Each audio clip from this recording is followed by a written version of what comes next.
nos aproximando das eleições municipais. E aqui no estado, a ONG Transparência Capixaba, que já atua desde 2001, vem se preparando para se certificar de que as eleições acontecerão de forma ética e sem danos ao eleitorado.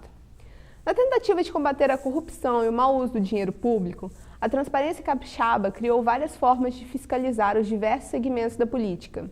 E é sobre isso que vamos falar hoje no Mídia. Com a gente, o Dr. Délio Prates do Amaral, que atua como advogado e é secretário das Relações Institucionais da ONG. Obrigada pela presença no Mídia. Eu que agradeço. Para começar, a preocupação da Transparência Capixaba sempre foi uma correta administração pública. Esse objetivo vem sendo alcançado? Olha, a Transparência Capixaba ela vem obtendo vários êxitos, né? Eu acho que o grande objetivo da ONG é fazer com que o aparelho do Estado, o aparelho de fiscalização do Estado funcione. E para isso, o nosso trabalho vem obtendo êxito, sim. Nós já conseguimos algumas vitórias significativas, como um concurso, né, na Assembleia Legislativa. Já conseguimos que o governador do Estado implantasse um código de ética para o funcionário público. Já conseguimos a implantação do Conselho de Ética do Estado do Espírito Santo, também por um ato do governador, como resultado do termo de compromisso que ele firmou conosco. Então, quer dizer, a ONG Transparência Capixaba, ela é exitosa à medida em que ela obtém algumas vitórias.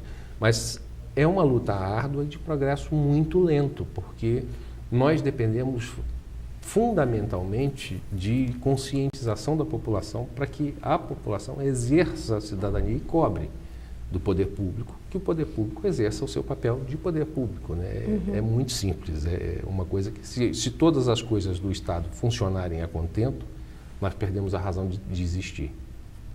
É isso. E fale um pouco a respeito desse termo de compromisso que a ONG disponibiliza para os candidatos. Olha, o termo de compromisso foi um costume, né, que surgiu por quando nós copiamos da campanha do presidente Lula, quando ele firmou um termo de compromisso com a Transparência Brasil. Aí nós tivemos a ideia e ir em contato com o governador Paulo Artung, recém-eleito, né, porque alguns membros da Transparência Capixaba fizeram parte da equipe de transição do governo passado para o governo Paulo Artung, no primeiro governo dele. E aí fizemos um desafio ao governador: o senhor não assinaria um termo de compromisso com a ONG Transparência Capixaba? Nós éramos recentes, né, tínhamos 2 anos de existência só, e o governador topou o desafio. Né? Aí nós sentamos, discutimos o termo e tudo. Em agosto de 2003, isso, ele assinou conosco um termo de compromisso, que cumpriu todo, né? Até o início do segundo mandato dele foi todo cumprido o termo de compromisso, com todos os itens que nós tínhamos colocado para ele. Ele firmou esse termo no exercício do mandato, num ato inédito no Brasil, que nenhum governador ia se comprometer a fazer determinadas coisas no exercício do mandato. O governador Paulo Artung fez. E nós conseguimos isso. E aí surgiu o termo de compromisso, né? Que muitos depois, em campanha, pediam para a Transparência: pô, você não faz um termo de compromisso para a gente assinar também e tudo. E aí a ONG Transparência adotou, né, em toda a campanha. Nós disponibilizamos para quem quiser nos procurar e assinar. Nós temos um termo de compromisso básico para cada cargo que está submetido à eleição. Nós temos um termo de compromisso básico para cada coisa e eles aderem ao termo de compromisso, que deve ser fiscalizado tanto pela ONG Transparência Capixaba quanto pelo cidadão. Né? Porque o termo de compromisso é onde ele externa, né, uma vontade própria, porque a ONG ele não é obrigado a assinar com a ONG. E a ONG não vai oferecer para ele: você assina aqui. Nós não fazemos o constrangimento de dizer: o candidato tal não assinou conosco. Ele assina se quiser, esse é o problema dele. Né? E uma vez assinado, é uma calhordice o candidato não cumprir o que assinou, porque ele foi procurar espontaneamente, fez o esforço de ir até a ONG Transparência Capixaba, dizer que ia assinar. Nós permitimos que ele fizesse imagem, né? Nossa, assinando o termo e tudo, e deixamos que ele pode até usar na campanha, não tem problema, porque tanto pode usar o candidato A quanto o candidato B, o vermelho ou o amarelo, qualquer um. Nós assinamos termo de compromisso com todos, exceto os que têm ficha suja, né, vida pregressa complicada. Isso aí nós não vamos aceitar nunca assinar. Né? Então, quando ele vem e nos procura para assinar, é sinal de que ele tem boa disposição para cumprir. Muitas das vezes ele não consegue cumprir por impedimentos que outros, e a gente é maleável, a gente aceita. Vou construir um prédio, não sei o quê, não teve dinheiro para fazer. Aceitamos. Ok? Né? Agora, o sujeito que se compromete, que vai agir assim, vou publicar as contas da prefeitura. Aí você chega na prefeitura para visitar o prefeito, passa no mural da prefeitura, que é a obrigação legal, ter no mural o balanço da prefeitura, e ele falou que vai publicar. Você passa lá e não tem. Vocês fazem o controle de quem cumpriu ou não? Temos o controle, sim. Dos que assinaram conosco, nós divulgamos a lista há uns 30 dias atrás, a lista dos que não cumpriram. Né? Mas a gente faz o acompanhamento. Mas o grande objetivo do termo de compromisso não é a gente ficar fiscalizando e ficar no pé da pessoa. Tem um efeito mais psicológico também. Mas dá ao cidadão daquela municipalidade, tá, o direito, né, e a ferramenta para cobrar. Se ele vai fazer a divulgação das contas públicas, né, vai botar em praça pública, né, se não tem jornal na municipalidade, tem que ter uma placa lá na pracinha dizendo isso. O prefeito de Alegre fez assim, botou o balanço dele lá na praça. Né? Dessa forma, a população tomou conhecimento das contas dele. Né? E não adianta botar lá, dar o balanço, aquele monte de folha assim para a população ler, porque ninguém entende. Tem que botar, eu gastei tanto com merenda, tanto com não sei o que, tanto com não sei o que lá, arrecadei tanto. Né, sobrou tanto de dinheiro. É assim que tem que ser feita a prestação de contas das prefeituras e é assim que a gente cobra a prestação de contas de nossos termos de compromisso. E vocês deixam aonde? Num site? O termo de compromisso está no nosso site. O termo de compromisso e quem cumpriu ou não cumpriu também é divulgado? Normalmente nós divulgamos através da imprensa os candidatos que não cumpriram. Né? Nós divulgamos agora uns 2 ou 3 candidatos a prefeito. Dos que assinaram conosco, foram muitos, né? 3 a prefeito, né? 3 não cumpriram e nós divulgamos agora, no início do mês passado, nós divulgamos a lista pela imprensa, né? Para que a população desses municípios soubesse que eles prometeram e não cumpriram. Quais são, na avaliação do senhor, as preocupações atuais da Transparência Capixaba? A principal preocupação da Transparência Capixaba é de que o pleito se dê de forma limpa, né, como tem sido conduzido até agora, né, que as melhores propostas e os candidatos mais capacitados se elejam, né, apesar da gente não torcer por cor nenhuma, né, cada um de nós da Transparência Capixaba individualmente tem suas preferências políticas, mas para a Transparência como instituição, né, eu como secretário-geral da Transparência, nós não temos nenhuma preferência. Para nós, o candidato que for eleito, a gente quer que seja o melhor e que traga o melhor para a municipalidade. As preocupações maiores nossas é que esses candidatos sejam candidatos que não estejam envolvidos em corrupção, que não estivessem envolvidos em corrupção no passado e que tenham vida limpa, né? E que venham a contribuir para o bem da população. Quando vocês têm a oportunidade de explicar o trabalho de vocês junto à população, do que ela mais reclama, assim, o que mais incomoda? O que a gente nota na maioria da população, primeiro, é o desconhecimento dos direitos, né? A população, no geral, ela desconhece os seus direitos. Desconhece que pode chegar numa repartição pública e fazer um requerimento e pedir informações a respeito dos gastos daquela repartição. Né? Então, a gente nota que a população ela tem carência de informação, ela tem carência de formação, né? Para saber que ela é senhora de direitos e que ela paga ao poder público e ela tem o direito de exigir do poder público que ele faça o papel para o qual ele existe, né? Que é criar um estado de bem-estar social. Né? É isso que a gente espera do Estado.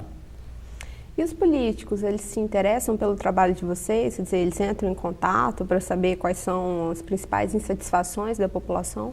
Sim, muitos. Dos mais variados naipes, né, políticos, né? Eles nos procuram para que a gente contribua com ideias, para saber de resultado de pesquisas, que a ONG Transparência Capixaba ela faz muita pesquisa. Então a gente produz muito conhecimento no sentido de desenvolvimento de política pública que gere bem-estar social de forma mais imediata para a população. Então, por exemplo, como exemplo disso, eu cito na época que foi lançado o concurso da Assembleia Legislativa, nossa sugestão foi de que se fizesse uma comissão de fiscalização desse concurso externa, independente da comissão de concurso que é interna da Assembleia. Então, além da comissão de concurso, tinha uma fiscalização externa e independente, com a qual participou a OAB, participou inicialmente o Ministério Público, a Transparência Capixaba também, os sindicatos, os dois sindicatos, o Sindileges e o Sindicato dos Jornalistas, né, participaram da comissão externa de fiscalização e isso foi uma sugestão nossa da Transparência. Então, quer dizer, nós produzimos essa ideia de ter uma fiscalização externa para produzir um concurso independente. Então, quando os políticos nos procuram, a gente sempre tem contribuições de melhoria para a questão da política pública no geral. E como é feito o trabalho de divulgação da ONG? No interior do estado, por exemplo, eles têm acesso às ideias de Transparência Capixaba? É divulgado lá também?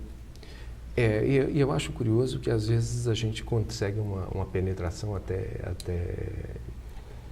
surpreendente, né? Ontem, por exemplo, o professor Rafael Simões, que é o nosso secretário de comunicação, estava fazendo uma palestra na Serra do Caparaó, numa localidade chamada Pedra Menina, que é uma localidade no município de Dores do Rio Preto, um distrito de Dores do Rio Preto, na entrada do Parque do Caparaó. Ou seja, se em Pedra Menina as pessoas nos chamam para fazer uma palestra, você vê que a gente tem uma penetração que surpreende realmente, né? Mas a gente está por todo o estado, as pessoas onde reúnem as pessoas e nos chamam para falar alguma coisa a respeito de ética, de política, de fiscalização de poder público. A gente sempre está dando a nossa contribuição e esse é o papel da ONG mesmo. E sempre sem interesse comercial, nós não cobramos nada por isso, a maioria das vezes a gente vai pela gasolina, né? Porque o custo é nosso mesmo, de cada um dos membros que vai para a palestra. É dessa forma que a gente age. Mas vocês utilizam meios de comunicação como TV, rádio, jornal? A gente internet? faz todo ano, no segundo semestre, a gente faz uma campanha institucional de conscientização da cidadania, né? E esse ano nós estamos aí com uma campanha que já saiu no Folha Vitória, já saiu no Gazeta Online, né? E já saiu no jornal A Gazeta também. Tá na rádio CBN, a CBN está divulgando isso também, que é uma campanha do tipo, cuidado com o candidato que te ofereça cimento antes da eleição, né? Ele não costuma fazer nada de concreto depois de eleito, né? Porque ele vai te trair, com certeza, né? Mas a gente faz uma campanha institucional por ano, né? Nossa divulgação é sempre assim, todas as vezes que nós somos chamados a atender programas em TVs, a gente é chamado pela imprensa em geral para opinar a respeito de transgressões às regras, né, normais de coisa. Chamam a gente para falar até de se o governador está certo em falar do pré-sal, se não está, coisa que a gente recusa, mas né, normalmente a gente fala sempre sobre corrupção e improbidade administrativa, que é o foco da transparência, né? Então, a gente está sempre na mídia, na TV, divulgando, e sempre que a gente pode, a gente divulga nosso site, que é o www.transparenciacapixaba.org.br. E o Mídia vai para um breve intervalo, voltamos já.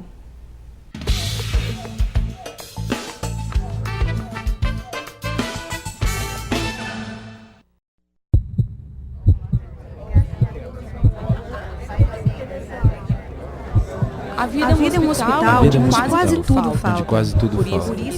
A vida é um hospital Onde quase tudo falta. E por isso ninguém se cura. Por isso ninguém se cura. Por isso ninguém se cura. E morrer é que é ter alta.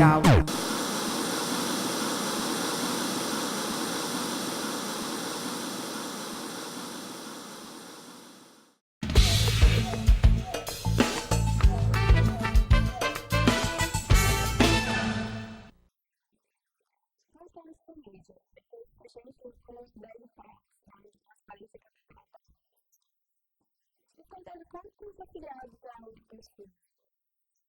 Hoje, estamos tocando em 86.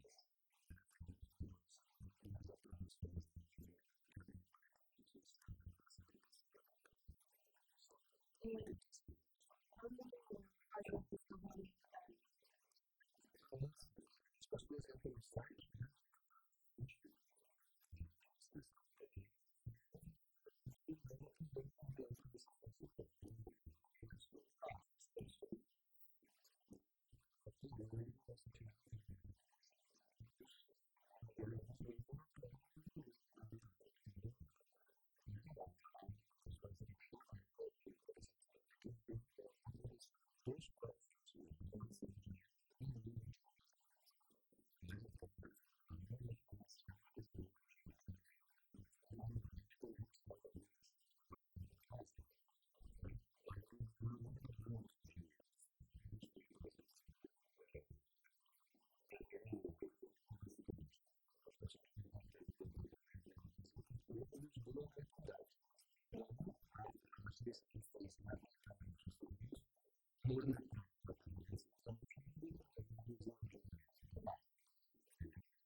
Onde fica organizado todos os níveis de 2001? Essa data é para outra referência da Polícia República?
Como é o processo de investigação das ações dos políticos? Quando alguma corrupção é descoberta, por exemplo, qual a atitude da ONG?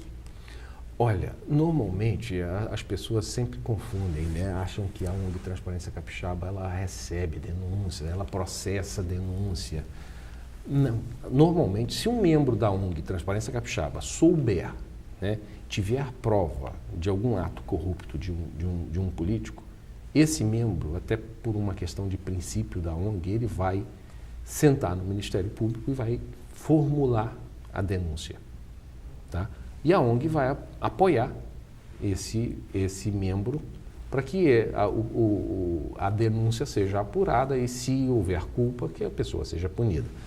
Agora, a ONG Transparência Capixaba, ela não apura nada.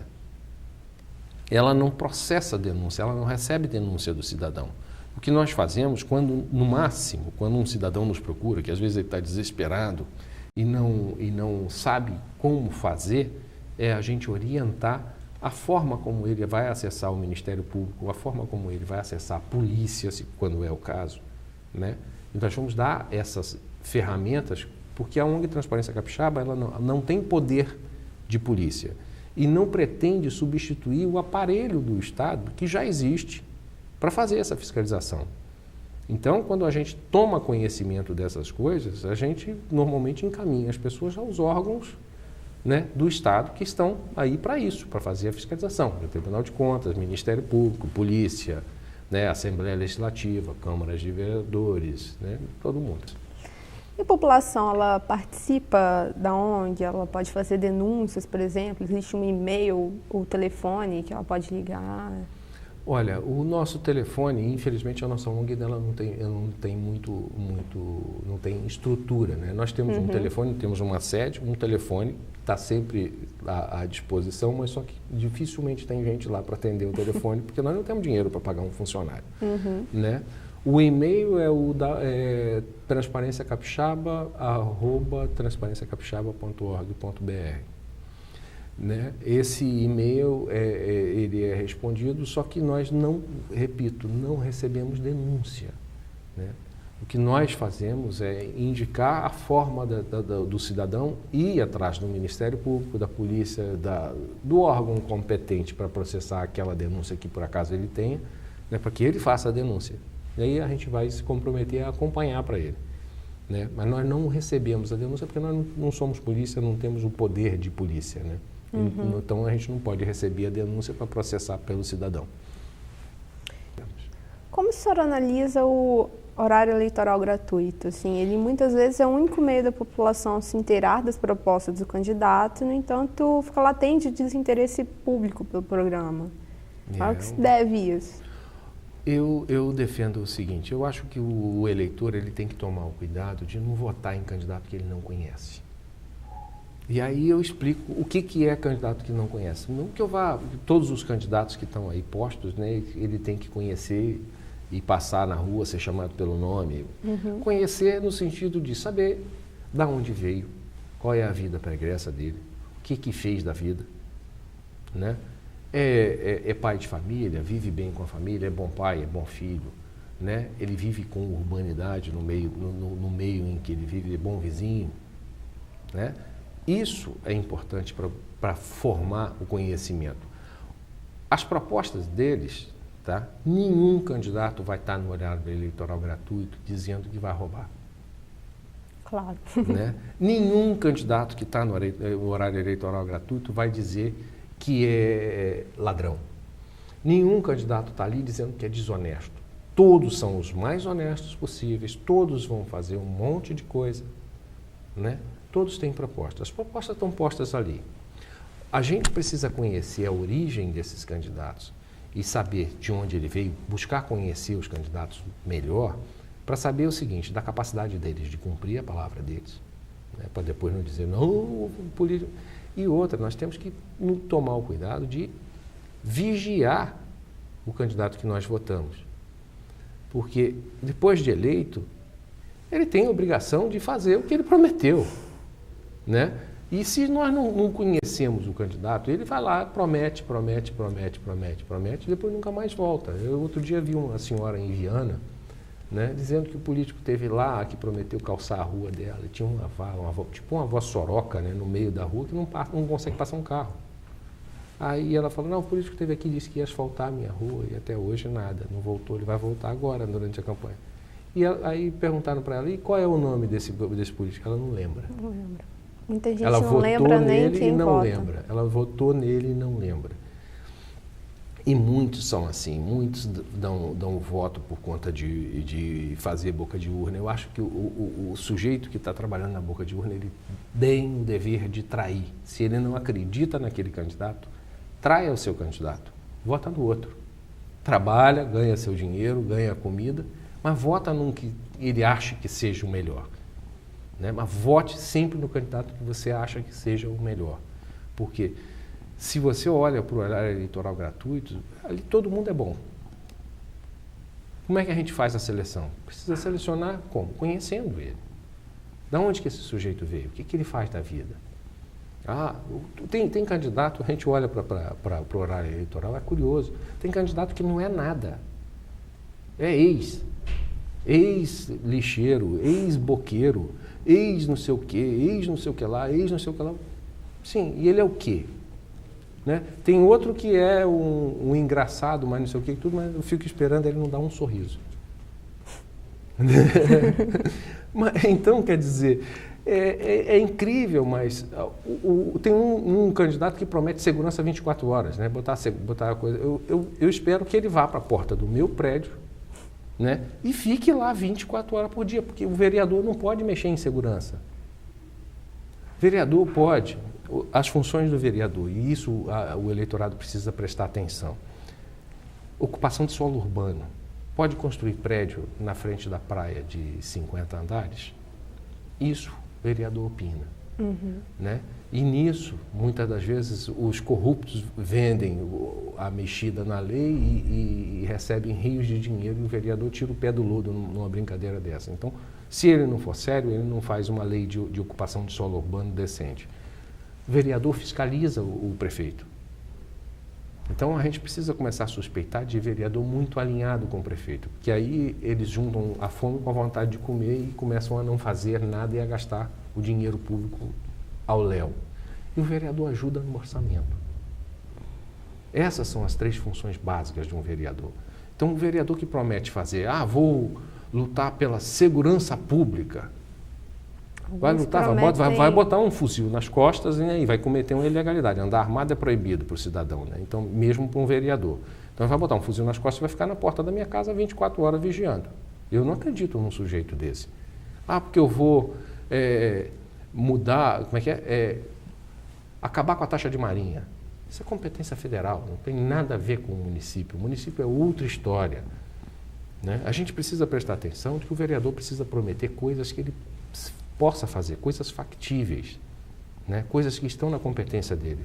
E muito da população acredita que ele vai lá, fala bonito, cheio de prosopopeia e não contribui com nada. Há uma mobilização da população para a criação da lei que proíbe os candidatos com ficha suja se candidatarem. Qual é a opinião da ONG a respeito dessa possível lei? A Transparência Capixaba é uma das incentivadoras desse movimento, que é o movimento de combate à corrupção eleitoral, né? E nós estamos com um abaixo-assinado, estamos coletando assinatura no Brasil inteiro. O movimento de combate à corrupção eleitoral está coletando no Brasil inteiro, de norte a sul. Nós precisamos coletar 1% das assinaturas dos eleitores, né, para um projeto de iniciativa popular, né, de uma lei de iniciativa popular na Câmara Federal, e em que a gente vai proibir, né, o candidato que tenha condenação em primeira instância de se candidatar, né? Por quê? Porque nós achamos o seguinte: se o sujeito está respondendo a processo e ele não pode se submeter a um concurso para ser auxiliar de portaria da prefeitura, né? Auxiliar de faxina, não que esses cargos não tenham sua dignidade, né? Auxiliar de gari, né? Vigia. Ele não pode concorrer num concurso público para vigia da prefeitura. Vai poder ser prefeito? Não deveria. Então, se ele não tem ficha limpa, ele que limpe a ficha dele e depois se candidate, né? Eu acho que a gente precisa ter tempo e dar tempo, porque aí o que acontece? O sujeito, ele é profissional da política, ele vive de política, ele não tem outra profissão, né? É sujo como pau de galinheiro. E se a gente não der a ele a chance dele se eleger para algum cargo ou exercer alguma função, né, indicada pelo partido ou indicada pelos seus partidários, esse sujeito não tem profissão, ele vai passar fome, ou ele vai virar meliante, vai roubar na rua, né? Então a gente defende o seguinte: é inocente? Tudo bem. Teve condenação de primeira instância? Recorre, tudo, mas não vai se candidatar não. Limpa a sua ficha, depois volta e se candidata com o maior orgulho, ficha limpa, cara limpa. Estou aqui, aquela acusação que teve contra mim era ilegal e eu estou agora submetendo meu nome a vocês, porque vocês votem em mim se vocês acharem que eu sou o melhor. É por aí, né? Eu acho que o ficha suja, ele tem que ficar em casa e cuidar de limpar a ficha dele, né? Doutor Délio, muito obrigado pela entrevista. Eu que agradeço, a Transparência está sempre à disposição, a gente tem aí essa luta e a gente espera que a população se una a nós no combate à corrupção pública e à improbidade administrativa, que é uma chaga da nossa sociedade. O Mídia fica por aqui. Qualquer dúvida ou sugestão, mande um e-mail para a gente. O endereço é media@faesa.br. Obrigada pela audiência e até a próxima semana.